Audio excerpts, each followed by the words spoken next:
Hola, buenas tardes, ¿cómo les va?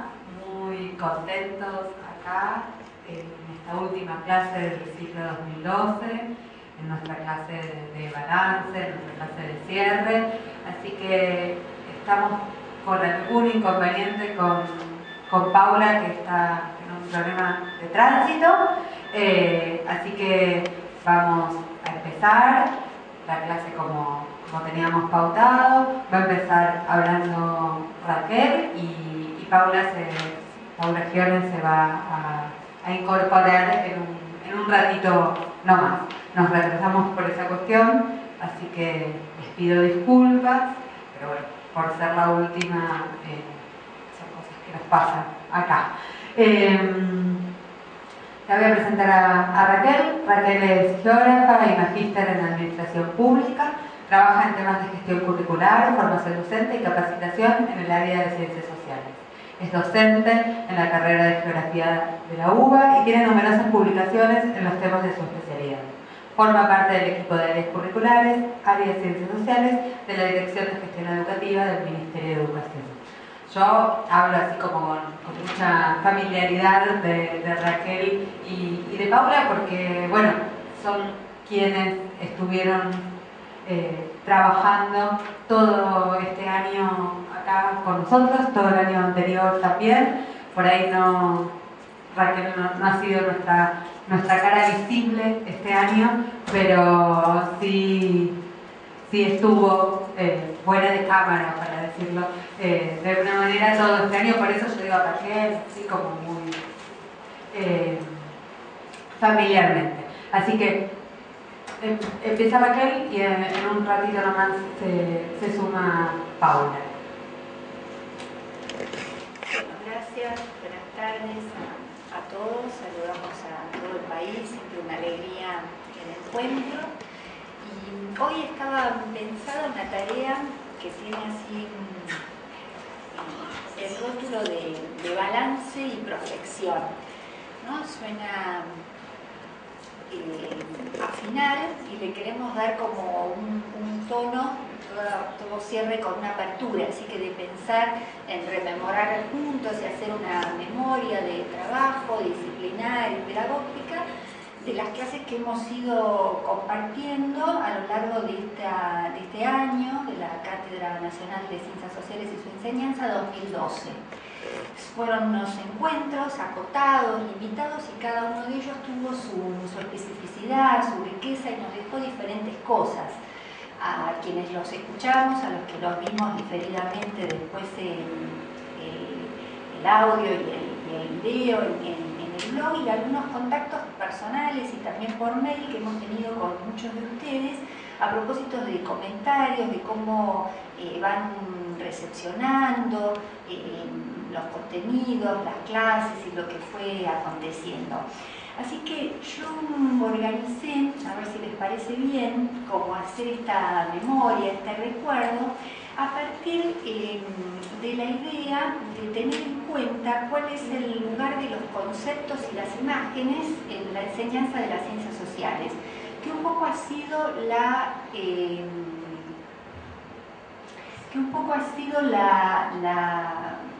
trastienda que orientó el armado de la agenda este año. Cuando pensamos en los temas y en los invitados, quisimos poner el énfasis en algunos puntos conceptuales y en el papel de las variadísimas imágenes que son ricas y muy potentes para acompañarnos en nuestras clases de ciencias sociales. Y pensando en algunas ideas que quería ir armando como un borrador, así podemos compartir después con ustedes cuando conversamos en el balance.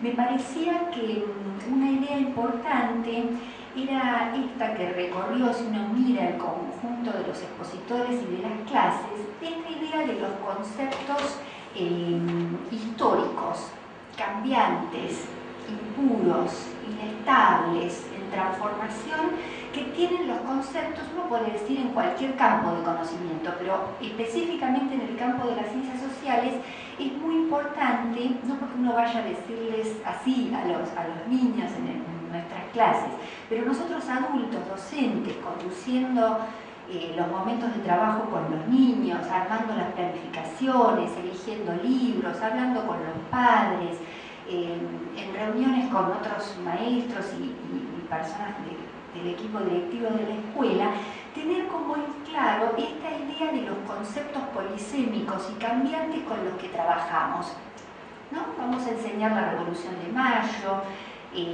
las fronteras de nuestro país, los conceptos de ciudadanía, soberanía, territorio, Estado, democracia, pueblos originarios, comercio internacional, etc. Pongamos como en memoria los contenidos que trabajamos con nuestros alumnos, sobre todo en el segundo ciclo, en esta idea de ensanchar la posibilidad de entender cada una de estas cuestiones. Vamos a ir echando, recordando las apariciones que hubo este año, y fue a mí, cuando rememoraba este tema, se me aparecía la participación de Gustavo Schumann con el concepto de participación, que él habló como poder, dio un conjunto de ejemplos de cómo entender la participación comunitaria en política en diferentes escalas y en diferentes lugares a través del tiempo. En esta posición hicimos mucho hincapié también al movimiento de los conceptos, poderlos trabajar bajo la idea de la mirada, que también fue una idea que recorrió muchas de las clases, en el sentido que además de que nos gusta la metáfora, es una palabra hermosa, de luz, de visión, de posibilidad de inteligir el mundo, es casi con un valor estético. Además de eso, esta idea lo que nos trae es poder trabajar con los niños esta separación entre ver y mirar, ¿no? Que es importante para el planteo de un conjunto de problemas. Desde qué perspectiva, con qué iluminación vamos a trabajar. Podemos mirar cada uno de los conceptos que vimos antes. Si ustedes quieren, recorriendo los temas de América Latina. Hola Paula, ya llegó nuestra segunda y de la casa de conferencistas, así que ya estamos bien acompañados para el segundo tramo de hoy. Les decía que podíamos rememorar algunos de los temas entonces que trabajó Patricia Funes a propósito de América Latina, en cómo, después vamos a hacerlo más sistemático, pero en el sentido de que ella trajo aquí una cantidad de perspectivas desde donde nombrar, desde donde narrar, desde donde interrogar a ese nombre, digamos que si no es muy aplanado, muy compacto, y que rascando los sentidos en cada uno de ellos podemos encontrar diferentes significados. De este modo estamos trabajando con conceptos, con imágenes plurales. Voy a ir armando como los adjetivos y los vamos acumulando. Yo me imagino que acá tuviéramos un aula donde estaríamos todos juntos y estaríamos llenando ese pizarrón de posibilidades de calificar esos conceptos y esas imágenes. Y esta última es una mirada perspectivista que va a traer esta idea de que no es posible el conocimiento como una fotografía transparente, vis a vis, idéntica de lo que ocurre, sino que va a estar siempre mediada por una traducción, unos textos, una manera de explicar, una manera de entender, y que sin caer en un relativismo extremo es muy importante trabajar con nuestros chicos recolocando esas posiciones para distintos actores sociales, para distintos paisajes, para distintas regiones del mundo, para distintos sujetos. Y esto es algo que si uno piensa en la escolaridad en su conjunto, desde los niños más pequeños, incluso en el nivel inicial, toda la primaria y después siguiendo en su formación secundaria, para las ciencias sociales es una clave importantísima poder descentrar la mirada al conjunto de los actores que participan en alguna escena social.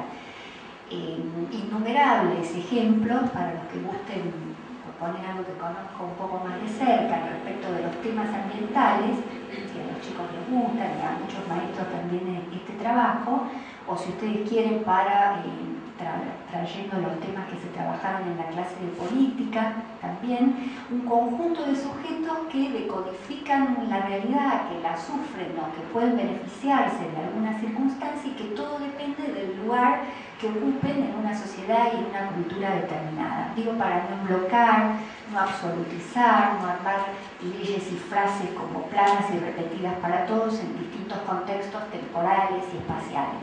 Eso fue claro en la clase, a mi gusto por lo menos, después lo conversamos, si quieren, en la clase de política y en la clase de América Latina, donde se puso en tensión para sujetos distintos. ¿Se acuerdan del ejemplo que nos había dado Roberto con el tema de la cultura mapuche y con esa diferencia entre nación y Estado, de cómo se posicionaba ese grupo argentino en relación a estos dos conceptos, ¿no? Y poner en tensión la dimensión de la política allí. Después hubo otro conjunto de clases que podríamos agrupar, que no le faltaron conceptos, pero que estuvo el énfasis colocado en esta idea de traer imágenes múltiples de diferentes lugares y regiones del mundo. Esto nos parecía importante como una señal para compartir con todos nosotros los maestros, de incorporar, no solo porque vivimos impregnados y sumergidos en una cultura visual, tener en cuenta esta tensión y estas diferencias que aportan, que dicen, que no dicen, en ese diálogo siempre comunicante entre los conceptos y las imágenes. No para armar acá una tensión blanco y negro en esta idea de que una imagen vale más que 1000 palabras. No pienso eso, y no ponerlo en clave de oposición, los conceptos y las imágenes, o las palabras y las imágenes, sino como complemento y suplemento. Pensemos que las imágenes nos permiten una profundidad y una entrada a los conceptos que es de otro tenor, hacen como estallar las palabras, y muchas veces esa claridad a la que se tiene acceso, ¿no?, en algunas ocasiones observando una imagen, precisa de muchas otras explicaciones en palabras, en lecturas, en conversaciones y en tiempo físico o cronológico para la comprensión. Estoy pensando en una imagen que fue muy contundente para los que vinieron y compartieron o vieron después la clase de Marina Miraglia. ¿Se acuerdan de esa imagen del Parque Nacional Iguazú? Que está ese borde muy neto entre la vegetación natural, ¿se acuerdan cómo aparecía como rugosa y muy densa? Y pegado a eso estaban las figuras geométricas de la zona donde se hace el cultivo, en Brasil y en Misiones. Entonces uno podría dar una clase larguísima, y está muy bien, sobre la expansión de la frontera agropecuaria en esa zona de la región, de América Latina y del mundo. Y es cierto que tendríamos mucho para explicar, cosas que la imagen en sí misma no narra, no habla, ¿no? Hay que colocarle esos conceptos que estamos acá trabajando, pero esa imagen es muy contundente en ese borde muy neto entre la diferencia entre uno y otro tipo de práctica en el suelo, en un caso de la vegetación natural, de esa mata atlántica y de esa selva, y en el caso de la zona cultivada por la sociedad, sobre todo a partir de los años 70. Esa imagen es muy elocuente de esta tensión, donde no se opone a las explicaciones para nada, sino que lo complementa, lo enriquece y lo termina como de armar, no solo para los chicos, ¿no?, también cualquier adulto que está frente a esa contundencia. Y también quería recordar unas palabras que comentó Carla Lois, la recuerdan en la clase que ella trabajó sobre mapas, cuando ella decía que los mapas hacen emerger nuevas formas de decir. A mí me gustó mucho esa idea de Carla, que ¿se acuerdan cuando dijo no hay analfabetos visuales?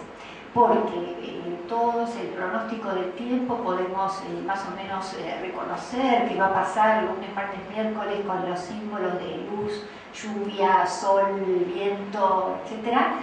Y allí estaríamos usando una superficie cartografial, unos iconos, unos símbolos, unas referencias y un significado a transmitir.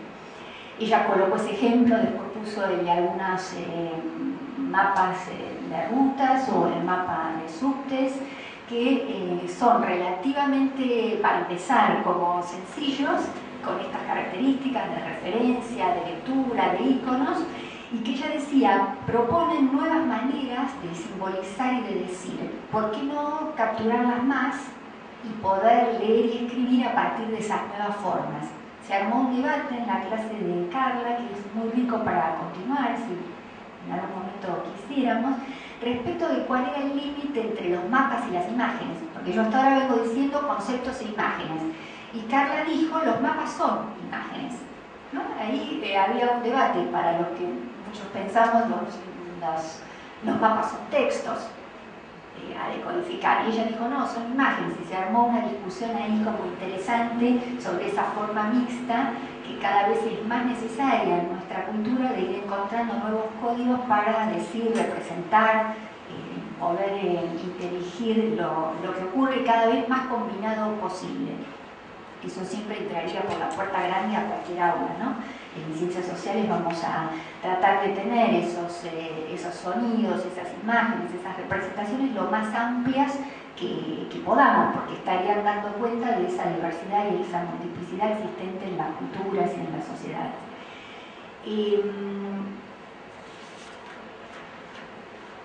Otra idea que también recorrió el conjunto de las clases fue esta idea de las representaciones, ¿no? Los conceptos y las imágenes traducen el mundo, lo representan, lo decodifican, lo taquigrafían, dicen algunos autores, es decir, no nos dicen todo.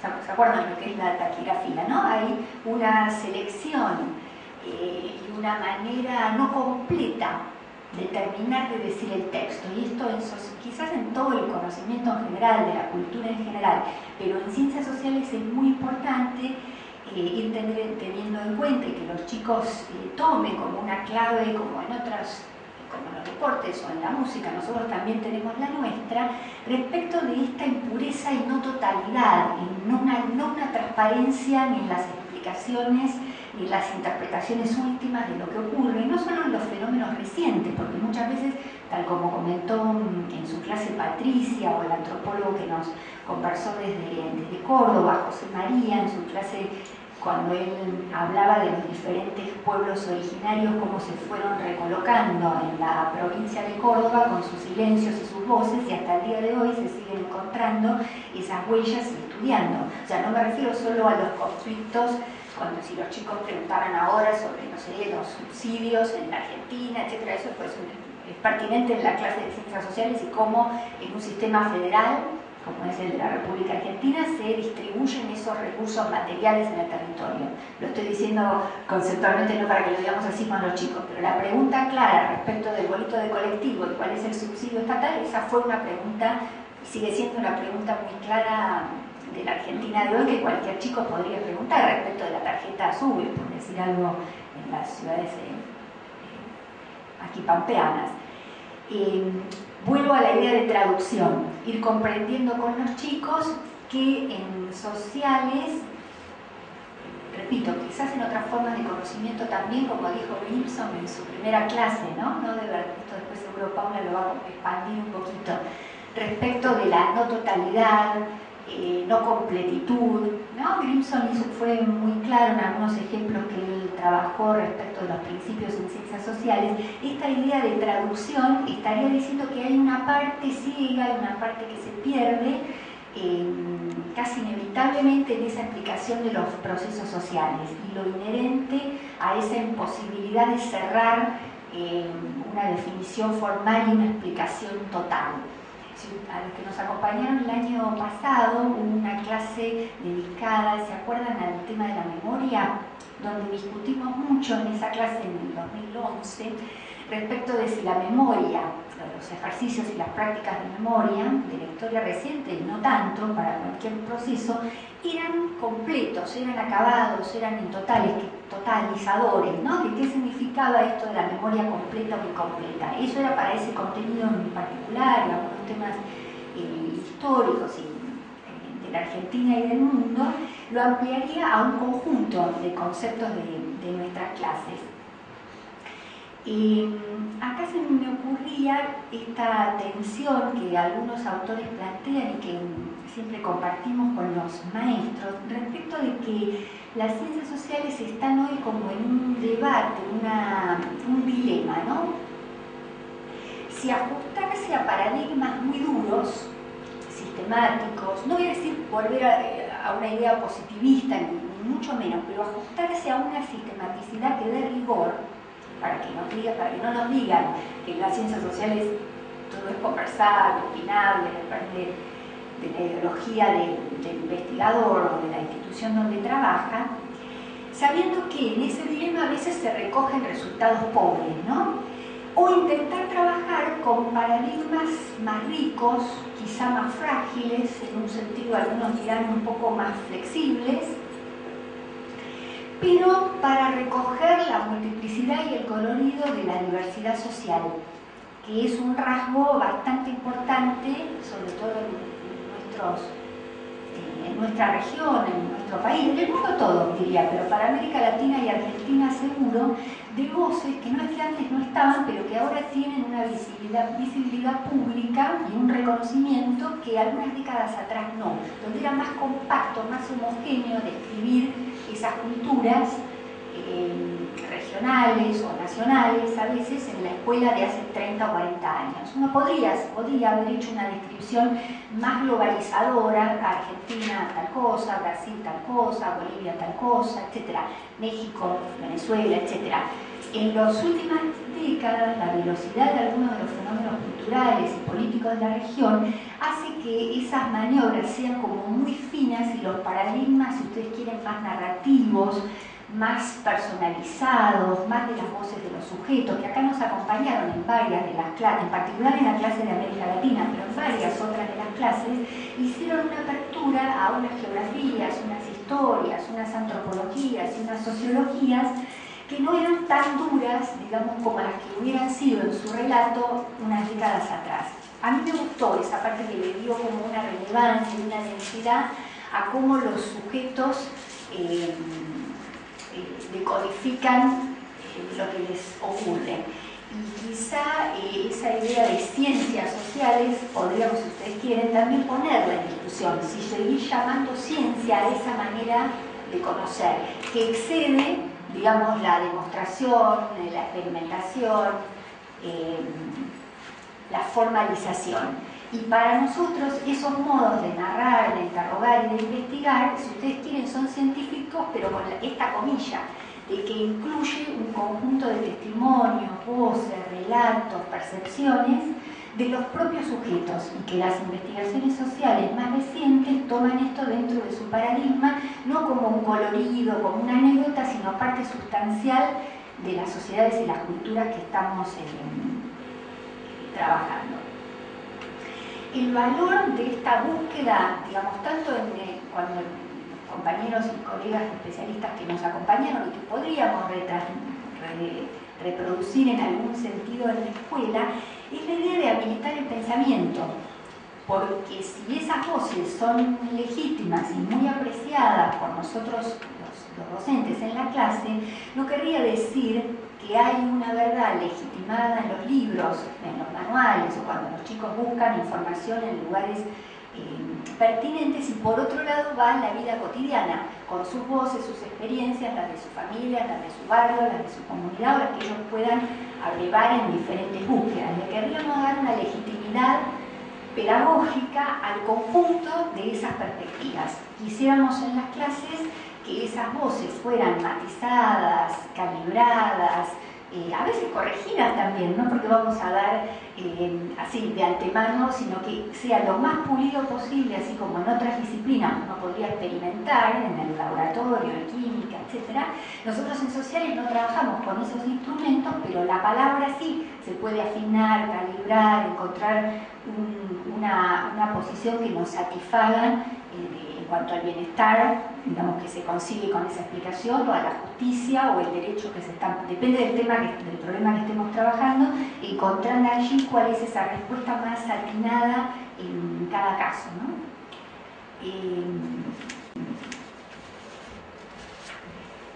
Quisiera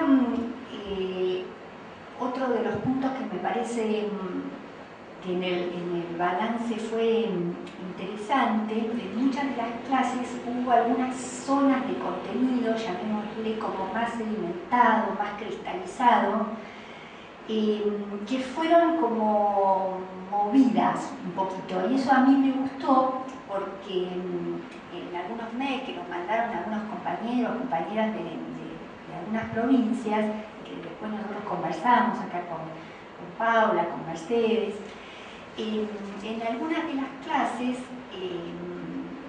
siempre se reconoció la excelencia de los profesores que nos acompañaron, pero estuvo este comentario de la brecha que había, bueno, voy a decir como lo dijeron ustedes, entre la teoría y la práctica. Yo me quedé pensando mucho en eso, en relación a que para producir prácticas nuevas, acciones nuevas, son necesarias nuevas teorías, nuevas ideas.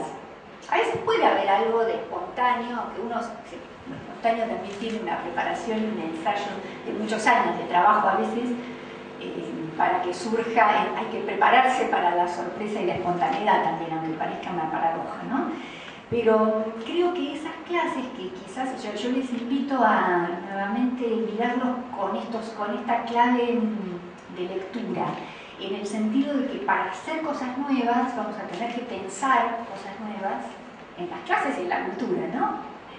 Pensar cosas nuevas, y para pensar cosas nuevas vamos a tener que tener palabras nuevas, modos de decir nuevos, porque si no las palabras que tenemos son las que nos aprisionan en una manera de entender el mundo. Si no podemos nombrar, codificar, intentar narrar con mucha dificultad, porque si no es muy fácil, si no ya está todo dicho en el libro, digamos. Si vamos a crear conocimiento vamos a necesitar tener un campo semántico distinto, nuevo, con otros significados, otras palabras y otras entradas. Entonces al principio, claro, por ahí es costoso entrar en ese registro. Yo lo comparto en alguna de las clases que los profesores nos acompañaron, y hay que estudiar, ¿no? Hay que volverlo a mirar con un lápiz y papel y volvernos a escuchar, a ver cómo nos resuena y cómo nos dice, para darnos pistas para hacer otras cosas también. No es solo para hablar distinto, es en todo lo que nos permite después esas palabras nuevas hacer cosas. Yo quería traer un ejemplo respecto de la clase de Javier Trímboli, que él trabajó con estas imágenes que él llamó útiles, le puso ese nombre, estuvo muy valiente en ese sentido utilitario, pero lo dijo así: imágenes útiles para pensar, para conceptualizar, y él trajo unos pares de imágenes, ¿se acuerdan? De San Martín y de Belgrano, conocidos y desconocidos, un poco mitificados para esa memoria atemporal, y otras que no conocíamos. Y hizo un relato quizás muy extenso, es cierto, respecto de los pintores y el contexto en que se hizo cada cuadro. No porque vayamos a repetir exactamente eso con nuestros chicos, el que quiera sí, el que quiera no, como siempre. Pero me parece que el valor, para los compañeros que dijeron sí, fue excelente, pero como había un exceso ahí de detalle, de preciosidad, que quizás nosotros, ¿qué con eso? Yo me acuerdo que mientras recibíamos ese mail, esa semana nos pusimos en una escuela en la que yo tengo, en la que trabajo, a preparar el acto del 17 de agosto. Y entonces habíamos visto la clase, y exactamente había ahí una cantidad de información que no era exactamente trasversable y aplicable de modo mecánico, pero esas ideas que proponía el conferencista sirvieron para armar y buscar con los propios alumnos distintas fotos de San Martín. La que Javier comentó, él envuelto en la bandera, la conocida, apareció. La del retrato inmortalizado antes de morir también, esa que Javier trajo. Y otras que los chicos fueron encontrando para ponerle el contexto, no los nombres de los pintores, pero sí para abrir ese rostro, digamos, histórico, humano, como dijo Javier, trayendo más vida que algunos de los procesos que se podrían simbolizar en un acto con un texto. Lo pongo como un pequeño ejemplo de que no quizás en cada clase para hacer exactamente vis a vis ese traslado conceptual que tuvimos en algunas clases muy finas, como muy complejas, pero creo que sí, ojalá tuviéramos el tiempo alguna vez de tener algún encuentro de alguna manera. Bueno, hoy no tenemos a quién pedirlo concreto, pero cuando ni bien podamos lo haremos, de hacer un trabajo como muy de aprovechamiento punto de la riqueza de muchas de las ideas que tuvimos acá circulando este año. En el caso de las imágenes, para los que recuerden en particular la clase de Marina Miraglia, lamentamos a los que no pudieron verlo en su primera versión, pero ahora sé que está corregido técnicamente ese problema de visualización, así que les invito calurosamente a que las recorran, son bellísimas, a quedar cautivados los chicos y los grandes que nos miren, porque es una manera distinta de capturar la idea de paisaje. Así que a los que les gusten los temas de geografía, así como antes hicimos un apartadito para ese contenido de historia, acá me quiero detener unos minutos para los maestros que les guste ese tema, que pueden hacer una linda secuencia, volviendo a mirar la clase de Carla, Lois, la clase de Marina, y armar un mix con las dos, de mapas e imágenes satelitales. Porque hay algunos lugares que no es tan complejo ni difícil, está disponible conseguir el mismo mapa en la escala y exactamente en la misma cuadratura que la imagen. Es posible hacerlo. Entonces ahí volvemos otra vez a como comenzamos la charla de hoy con la idea de separar el ojo desnudo de la perspectiva. Porque sería esa misma zona del puerto de Mar del Plata, de las cataratas de Iguazú o de los pozos petroleros en la estepa patagónica, digo estos tres porque eran tres que tomó Marina, de mirar esos lugares con un artefacto distinto y ya nos recoloca nuestro modo de entender, nuestra subjetividad, nuestro modo de acercarnos a esas tres parcelas de territorio. A los que gusten esto, en las dos clases van a encontrar muchos tips para trabajar la diferencia, para los que quieran, entre paisaje y territorio. Hay una zona de observación, tanto en los mapas como en las imágenes, que tiene que ver con el concepto de paisaje. En muchos grados de la escuela primaria es un tema central. Y los que quieran avanzar sobre esa lógica de distribución de los objetos, las regularidades, las relaciones, los sujetos invisibles y las relaciones sociales invisibles que están atrás de donde las cosas se colocan, las industrias, los puertos, los cultivos, los objetos en la ciudad, etcétera, etcétera, ahí ya estamos trabajando con el concepto de territorio.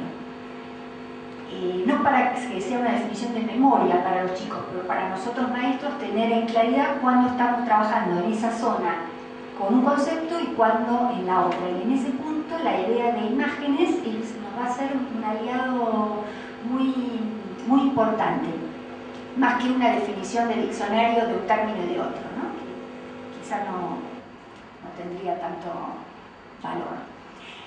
En ambos casos había escrito de esto de recuperar esa distinción entre la mirada y la visión, la lectura y el ojo desnudo y la interpretación por sobre los datos per se. O sea, podríamos desde los chicos en la escuela primaria y así siguiendo la escolaridad completa. Yo últimamente, disculpen, los que trabajen con chicos más chiquitos, pero ya estoy pensando como ese último tramo de la escuela primaria muy seguido, muy amarrado a los primeros años de la secundaria, por muchísimas razones. Esos chicos más grandes y los adolescentes que tenemos en la escuela, a quienes conozco más, de primer y segundo año, se podría pensar como una continuidad, ese bloque, digamos, de adolescencia, ¿no?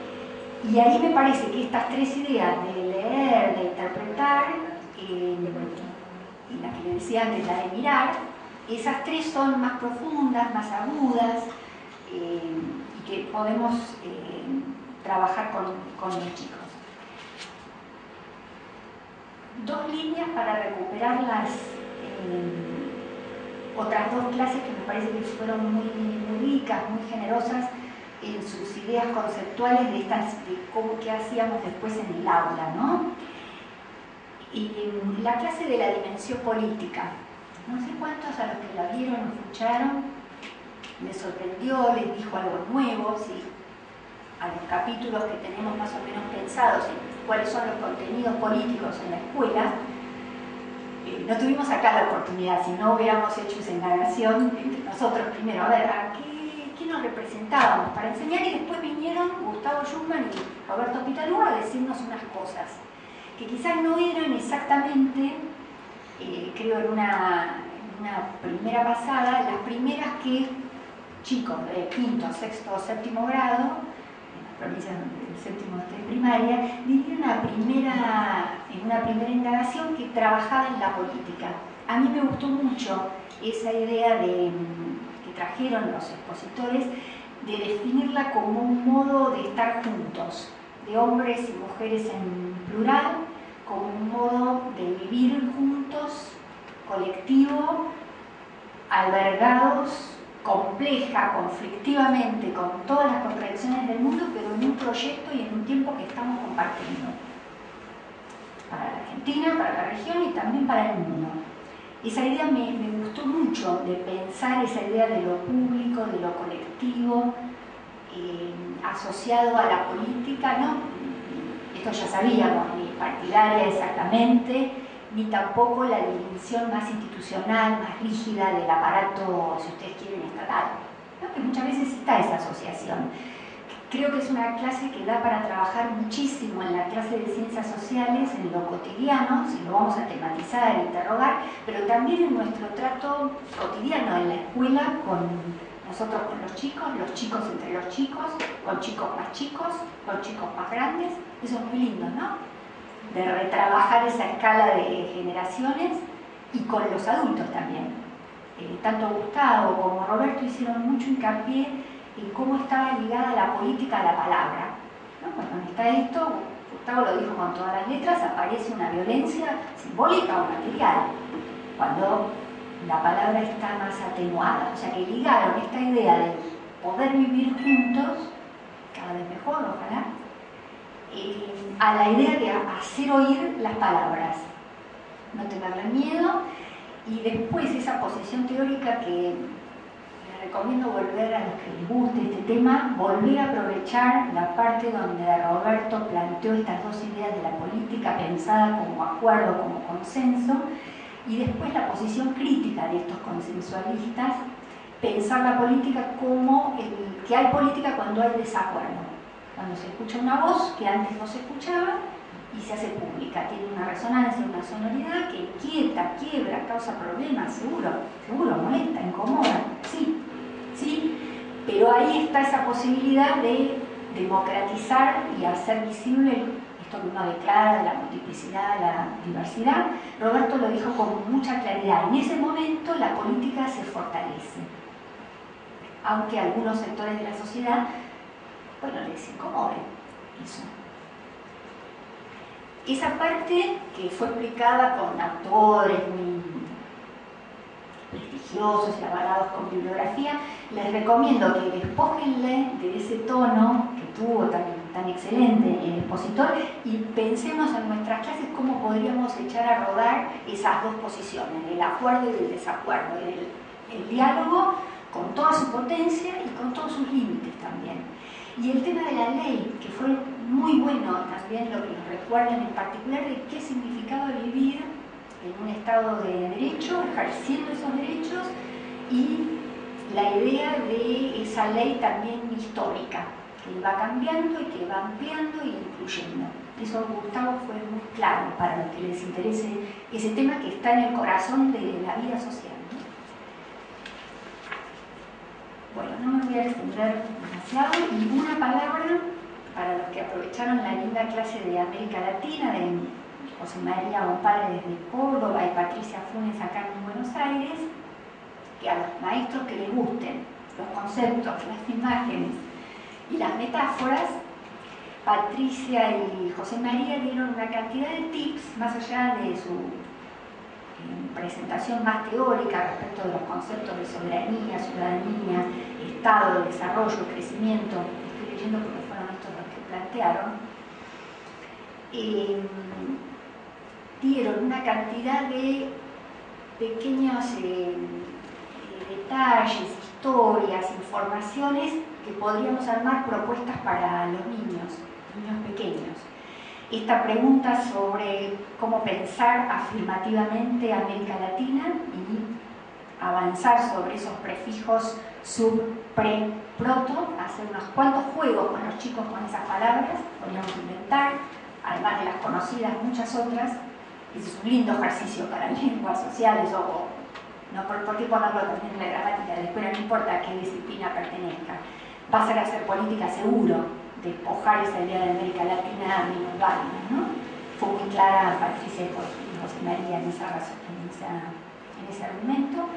Y después ese recorrido que hizo tan astronómico y gustoso que hizo Patricia respecto del chocolate, la papa, el tomate, el maíz, se le pueden agregar obviamente el tabaco, el caucho, los metales preciosos, la canela. Hacer la larga lista que está disponible, hay mucha bibliografía al respecto para este viaje, digamos, de estos productos alimentando Europa y el mundo, y esa relación entre el desarrollo y el capitalismo europeo respecto de esa desposesión originaria de estos productos. Esa es una tesis más complicada para los chicos más grandes o los que trabajan en otros niveles de la escuela, ¿no? Pero muy importante también. Ella llamó a su clase acumulación originaria. Se detuvo poco en esa conceptualización porque es muy compleja, pero creo que es una pregunta, ¿no? Y bueno, ¿por qué en algunos lugares del mundo se vive de una manera y se vive de otra? Esa es una pregunta de los chicos. ¿Por qué nosotros, en nuestra propia sociedad, algunas de esas diferencias? Esa idea de acumulación originaria es compleja, pero me parece que está en la base de algunas... Los chicos siempre hacen preguntas que son las más difíciles de responder. O sea, los adultos aplanamos las respuestas. Las preguntas de los chicos sobre la vida, la muerte, el sexo, las diferencias... Bueno, esas preguntas son siempre las imposibles, las hacen los niños, no los... Seguramente. Entonces, quizá no con las respuestas, algunas de las respuestas que se avisoraron en esa clase, pero sí poner en juego las ideas más contenedoras de ese desplazamiento de riqueza de un continente a otro. Las metáforas para nombrar tienen en esa clase muchas para trabajar, con nombres, con apellidos, con imágenes que están disponibles, hay más de 15 en la clase, muy ricas. Una que trabajamos que está en uno de los cuadernos para el aula, los que conozcan en el cuaderno del séptimo, de América Latina, esa imagen que a los chicos les resulta atractiva de ese axolotl, para los que vieron en la clase, es ese bichito tan particular, piel transparente que se ven sus vísceras y que no llega a crecer, digamos, ¿no?